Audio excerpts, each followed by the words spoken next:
Good morning বন্ধুরা, কেমন আছো সবাই? আশা করছি সবাই খুবই ভালো আছো আর আমরাও বেশ ভালোই আছি। মুক্তধারা একটি নতুন ব্লগে তোমাদেরকে অনেক অনেক স্বাগত, ভালোবাসা জানিয়ে আজকের ব্লগটি আরম্ভ করছি।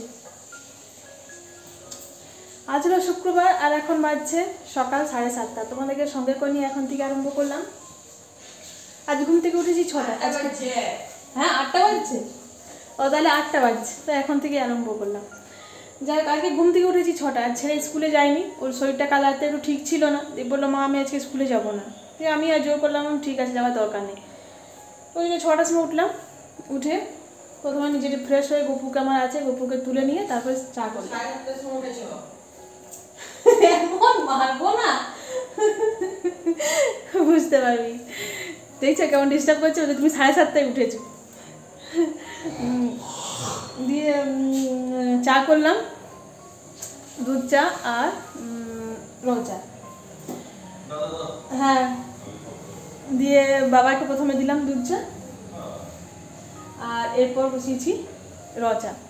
না, র চা খাওয়া হয়ে গেছে, আমার খাওয়া হয়ে গেছে, দিদি ভাইরও হয়ে গেছে। আমার বড় উঠেছে। এই যে চাটা গরম করতে বসিয়েছি এইখানে। এই যে চাটা গরম করছি, দেবো এরপর। আর এইখানে দেবো বেটুর জন্য দুধটা গরম করছি, দুধ দেবো ওকে। বেটুও উঠে গেছে, মুখ ধোয়া হয়ে গেছে, তো ওকে এরপর দুধ দেবো। মাথা বললাম যে দুধ খেয়ে পড়তে বসি, তো ওকে দুধটা দিয়ে নিয়ে ও পড়তে বসবে। চলো আগে চাটা দিয়ে আসি। দুধ আর চায়ের পাট চুকে গেছে, ছেলে দুধ খেয়ে পড়তে বসে গেছে, হতামশাই বেরিয়ে গেছে বাইরে। আর এই পাশে আমার ঠাকুর বাসন ধোয়া, ঠাকুর ঘর ঝাঁট দেওয়া মোছা হয়ে গেছে। ওপরটা এখনো উঠতে পারিনি, ওপরটা বাকি আছে, মানে নিচে মোটামুটি বলতে পারো হয়ে গেছে। এক পাশে ভাত বসিয়েছি, ফেনা ভাত, দুধটা গরম করতে। এটা আজকে দুধ সকালে দেওয়া হলো, দুধটা বসিয়েছি গরম করতে। ব্যাপার হচ্ছে ভাতটার সময় এখন আলুগুলো দিইনি। এই যে আলুগুলো দেখাতে পাচ্ছি, হ্যাঁ এই আলুগুলো ধুয়ে রেখেছি। আসলে হাঁড়িটা তো ছোটো, হাঁড়িটা ছোটো, ভাত আর আলু একসঙ্গে সেদ্ধ হবে না, তো আলুগুলো কুকারে দিয়ে দেবো সেদ্ধ করতে। ফেনা ভাত সকালেই বললো বেটুর আবদার ওটা। বেটু বললো যে মা আজকে বাড়িতে আছি, একটু ফ্যান ভাত করে দাও আর আমি তৃপ্তি করে খাবো। মানে ওর ফ্যান ভাত খেতে খুব খুব পছন্দ করে। ব্যাপার হচ্ছে রবিবারে আমি করে দিই প্রত্যেক রবিবারে, কিন্তু এখন রবিবারে ওর মানে বিজি শিডিউল হয়ে যাচ্ছে, রবিবারে 2-3টে করে টিউশন হয়ে যাচ্ছে। দিয়ে তাও আমি করে দিই, কিন্তু মানে খেয়ে সেরকম শান্তি পাচ্ছে না, হড়বড়ে করে খেতে হয় তো টিউশনের জন্য। ওই জন্য বলে যে মা আমাকে তাহলে একটু মানে আজকে যেহেতু বাড়িতে আছি, আজ আমার কোনো টিউশন নেই, তবে একটু ধীরে সুস্থে ফ্যান ভাতটা খাবো। ওই জন্য ফ্যান ভাতটা বসিয়েছি। আর তবে আলুটা এখনও দিইনি, আলুটা দেবো। আচ্ছা, দুধটা তো হচ্ছে, দুধটা ফুটে গেলে আলুটা বসাবো। তো এর মধ্যে ওপরে যাবো, ওপরটা পরিষ্কার করে আসবো। আর আজকে ব্যাপার হচ্ছে আরেকটা কথা ছিল, হ্যাঁ আজকে মায়ের আসার কথা, তোমাকে তো বলেছিলাম যে আজকে মায়ের আসার কথা ছিল। বুধবারে রাত্রে আমাকে ফোন করেছিল যে সোমবারে আমি যাবো, আজ শুক্রবারে আমি যাব। দিয়ে আজ যেহেতু শুক্রবার, দিয়ে মাকে সকালে ফোন করছিলাম, মায়ের ফোনটাতে কিছুতেই পেলাম না, ফোনটা লাগছেই না, মায়ের টুপ টুপ টুপ করে যাচ্ছে। আর মামার ফোন নাম্বার আমার কাছে নেই। দিয়ে কী করবো, কী করে খবরটা পাবো? হ্যাঁ না, আজকে আসার কথা ছিল, আজকে আসার কথা ছিল। দিয়ে আজকে আর আসবে না, কাল আসবে। হ্যাঁ কবে? ও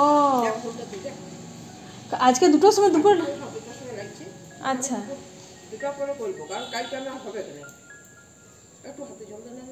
দাঁড়াও। হ্যাঁ গো, তুমি আজকে পূর্ণিমা করবে? জানিস তো কেন? তো রাখি পূর্ণিমা যে কালকেই লেখাচ্ছে।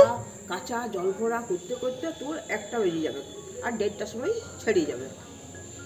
কি করে ও কাল 1:30টা অবধি থাকছে, তারপর ছেড়ে যাচ্ছে। যদি বিকাল 4টায় যে ছাড়তো, হ্যাঁ 2:30টায় যদি ছাড়তো, তো তুমি সকাল থেকে করতে পারো, হবে না? আটা খেয়ে যাবে, এটা খেয়ে গেল আটা। তো আজকে তুমি তাহলে 2টোর পর পুজো করবে? আটা এইখানে ছেড়ে দিল বাপুর কাছে, মেয়ের কাছে। হ্যাঁ তোকে বলছি বলি না, ওইখানে মেজর সামনের বাড়ি কাকিমা ছিল, খুব ভালোবাসে আমাকে, মনি মনি করে অস্থির হয়ে যায়। যাই হোক, এইমাত্র গেল গল্প করলাম একটু, দিয়ে বলছিলাম হ্যাঁ মায়ের ফোনটা তো কিছুতেই লাগেনি। হ্যাঁ দিয়ে কাকিমা যেতে যেতে আবার ঘুরে এসেছিলো আবার কথা বলতে, এখনও যায়নি, বাড়িতে এসে দুব্বা তুলছে। যাই হোক, বলছিলাম যে মায়ের ফোনটা তো কিছুতেই পেলাম না, সে টুপ টুপ টুপ টুপ করছিল। দিয়ে মামাদের ফোনে তো কারো মায়ের নাম্বার নেই। হাজব্যান্ডকে বললাম যে তুমি একটু মামাকে ফোন করে দেখো, হাজব্যান্ডের ফোনে মামার নাম্বার আছে। দিয়ে বললাম যে তুমি একটু ফোন করে দেখো যে মা আজকে আসছে কিনা, খবরটা একটু নাও। ফোন করলো, দিয়ে বললো যে না মা আজ আসবে না, মা কাল আসবে। ঠিক আছে, খবরটা পাওয়া গেলে একটু মানে রান্নাবান্না তো করতে হবে ওই জন্য। তো বললো যে না আজকে আসবে না, কাল আসবে। হ্যাঁ যাচ্ছি। তো চলো, এই হচ্ছে ব্যাপার। দুধটা মোটামুটি ফুটে এসছে, আলুটা সেদ্ধ করবো। ভেবেছিলাম যে আলুটা সেদ্ধ করে মানে সেদ্ধ করতে বসিয়ে দিয়ে আর উপরে উঠবো, কিন্তু তারপর ভাবলাম তখন অনেকগুলো স্টিম পড়ে যাবে, তখন আবার ওভার কুক হয়ে যাবে, মানে বেশি সেদ্ধ হয়ে যাবে, ওই জন্য আর বসালাম না। গিয়ে নিয়ে ঝটপট কুকারে করে নেবো, দেরি হবে না। ভাবলাম যে তাহলে উপরটা একবারে পরিষ্কারই করে নিই, তারপরে তখন আলুটা সেদ্ধ করতে দেবো। এবার সে ভেবেছি আমিও যখন ফ্যান ভাত করছি তখন আমিও একটু ফ্যান ভাতই খেয়ে নেবো। ফ্যান ভাত আলু ভাতে দিয়েছি, ওটাই খেয়ে নেবো। আর নিজের জন্য আর কিছু করতে ইচ্ছে করে না, আর যখন ফ্যান ভাত হয় তখন মনে হয় যে গরম গরম একটু ফ্যান ভাত খেতে বেশ ভালোই লাগে। এই যে আমার রুমটা করে নিয়ে আর বেডরুমে চলে এসেছি, এইখানেই পড়ছিল। তবে কি বলো তো, এই ঘরে ফ্যানটা না কম হয় না, মানে তুমি যদি 2-3 দিতে চাও তাহলে 2-3 সে একই স্পিড থেকে, সে 4-5 স্পিডই থাকে। আরও একটু সেই এখন তো ওয়েদারটা একটু ঠান্ডা ঠান্ডা হয়েছে, মানে খুব স্পিডে ফ্যানটা গায়ে নেওয়া যাচ্ছে না, ওই জন্য কমাবার চেষ্টা করেছে, কিন্তু কিছুতেই ফ্যানটা কমছে না, মানে সেই ফুল স্পিডে 2-3 ঘরে নিয়ে আসছে, কিন্তু সেই স্পিডেই ফ্যানটা রয়ে যাচ্ছে। তো তাই প্রথমে আমি আমার রুমটা করে নিলাম, দিয়ে ওকে ওইখানে পাঠিয়ে দিলাম যে তাহলে ওইখানেই বসবি, যা চেয়ারটা নিয়ে ওইখানে বস আর কমিয়ে দে ফ্যানটা।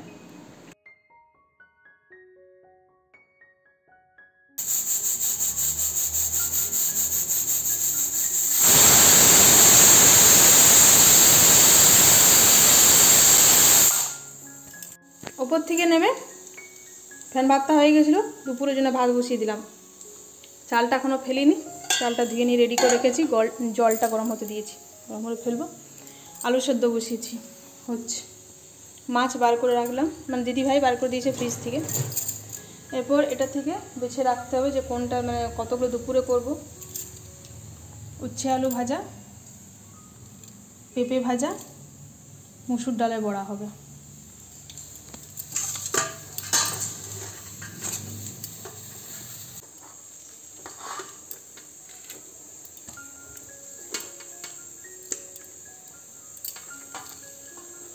না, এটা প্রথম বড় জলে দিই, খাওয়ানো যাচ্ছে না।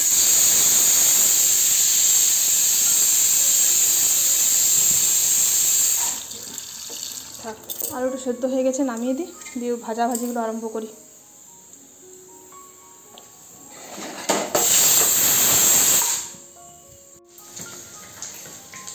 দুটো মাছ ভাজলাম, খেতে এসেছিলো, মানে আমার বড় মশাই খেতে এসেছিলো, দিয়ে বললো মাছ ভাজো, তারপরে আসছি, আবার বেরিয়ে গেলো। দুটো মাছ ভেজেছি, আলু ভাতে মাখলাম, ছেলের জন্য ডিম পোচ, মিষ্টি খাবে, ডিম টোস্ট, একটু অত ভয় খাস না, কিচ্ছু হবে না। আর এই যে এখানে আমি এখানে আলু ভাতে মেখে রেখেছি, দুটো মাছ ভাজলাম, এই মাছগুলো করবো এখন, এগুলো চলে যাবে নিজের জায়গায়। এগুলো চলে যাবে নিজের জায়গায়, সরে যা। পুকুরে এখন আর তো দিয়ে তো কিছু লাভ হবে না, না মাছগুলো তো আর বাঁচবে না। হ্যাঁ, নিজে তো বললো মা আজকে আমাকে ফ্যান ভাত করবে, আজ আমি আরামে খাবো, ধীরে সুস্থে খাবো। তো হয়ে গেছে নে, ডিম সসটা না নিয়ে নিবি ওর সঙ্গে একটা, তো আমি এক পোচ করে দিলাম তো। এনে হয়ে গেছে, সুন্দর হয়েছে একদম। হ্যাঁ বাবা, আমি জানি না তো, চিকেন করে মাথা খারাপ হয়ে যাবে। মাছ খাবি? মাছ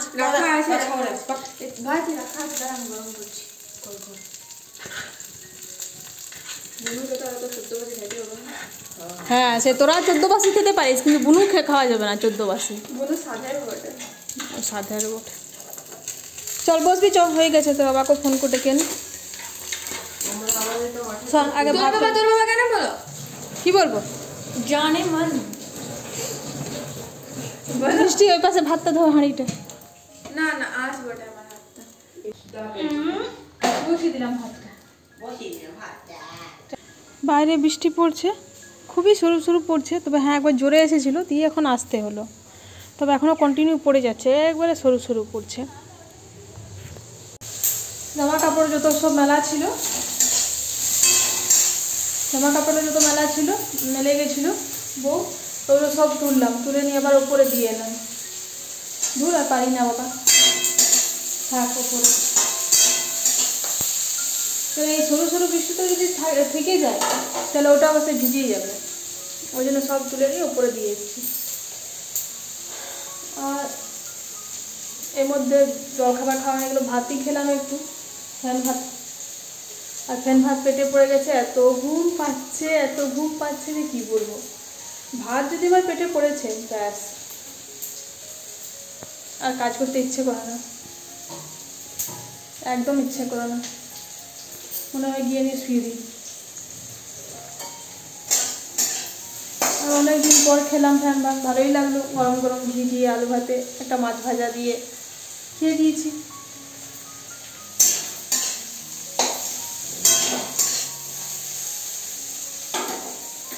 তাড়াতাড়ি করে রান্নাটা করে নিই, ভাতটা হচ্ছে আর একটু হলে ভাতটা হয়ে যাবে। এইখানে উচ্ছে আলু ভাজছি, আর এই যে পেঁপেটা ভেজে রাখলাম। পেঁপেটা একটুখানি আমি নুন আর হলুদ দিয়ে একটু সেদ্ধ করে নিয়েছিলাম জলে, আর সামান্য ভাপিয়ে নিয়েছিলাম, তারপরে ওটা আমি গোটা সর্ষে ফোড়ন দিয়ে ভেজেছি। উচ্ছেটাও ভাজা হয়ে গেছে, চলো এটা নামিয়ে নিই, এরপর মাছটা করবো, মাছের ঝোলটা। ভাতটা নামাবো, চলো এগুলো করে নিয়ে আসছি।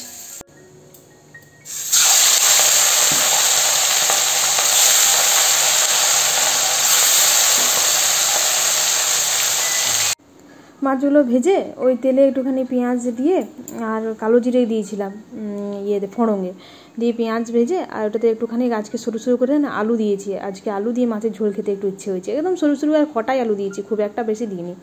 দিয়ে একটু আজকে রসুন দিইনি, পেঁয়াজ বাটা টমেটো বাটা দিয়ে কাঁচা লঙ্কা দিয়ে ঝোলটা করেছি, আর একটুখানি গোটা জিরে বেটে দিয়েছি। তো টেস্টটা একটু না আলাদা হয়েছিল, মানে গোটা জিরেটা দেখবে বাটার থেকে আর তোমার এমনি গুঁড়োর থেকে টেস্টটা একটু আলাদা। মুসুরি বড়ার তরকারিটা দিদি ভাই করলো, এটা ঠিক আছে, তোমাদের সঙ্গে একবার শেয়ার করে দিলাম। চলো, রাত্রের মেনু পনির ক্যাপসিকাম আলু দিয়ে তরকারি আর লুচি। খেতে দিচ্ছি এখন রাজাকে, দুষ্টুকে, বেটুকে আর আমার বরকে। বাবার খাওয়া হয়ে গেছে, বাবাকে আগে দিয়ে দিয়েছিলাম, এবার এদেরকে দিচ্ছি। দিদিভাই নেই, দিদিভাই বাপের বাড়ি গেল রাখি বাঁধতে। দিদিভাই, দাদা আর বৃষ্টি, এখন ওরা তিনজনের বাড়িতে নেই। বৃষ্টি টিউশন গেছে, ওটা হয়ে আসবে মা বাবার সঙ্গে। আর আমি এই যে এদেরকে খেতে দিয়ে দিচ্ছি।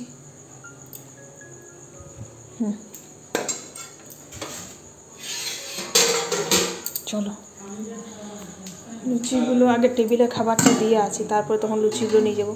কিছু লুচি করেছি, কিছু লুচি এখনও বাকি আছে করতে, ঠিক আছে। চলো, বাড়িতে সবারই খাওয়া দাওয়া কমপ্লিট, আর তারপরে দাদা একটু ব্যাগটা আনপ্যাকিং করছে। তো এই যে দেখতে পাচ্ছ আমার জন্য হারটা এনে দিয়েছে, হার আর কানের সেট সবারই জন্য এনে দিয়েছে বাড়িতে। আর এই মা দুর্গার মুখোশটা এনেছে, দেখো কি সুন্দর লাগছে দেখতে মা দুর্গার এটা। তো এটা এখন আমাদের ঠাকুর ঘরের ওপরে টাঙানো হবে। একটা আছে পুরনোটা, তবে ওইটা একটুখানি চটে গেছে, তো যখন এটা আনা হয়েছে তাহলে এটা এবার টেঙে দেবো ঠাকুর ঘরের উপরে। এই যে ছোটোটা ছিল, তবে এটা নাকটা না একটুখানি ভেঙে গেছিলো, তো এটা খুলে দেওয়া হলো, আর তারপরে এটা দিয়ে দেওয়া হচ্ছে। কি সুন্দর দেখতে লাগছে। তো চলো আজকে তাহলে ব্লগটা এখানে শেষ করছি। কেমন লাগলো অবশ্যই কমেন্টে জানিও, যদি ভালো লেগে থাকে তাহলে ছোট্ট করে একটা লাইক করে দিও। সবাই ভালো থেকো, পাশে থেকো, সুস্থ থেকো, সাবধানে থেকো। দেখা হবে খুব শীঘ্রই পরের একটি ব্লগে।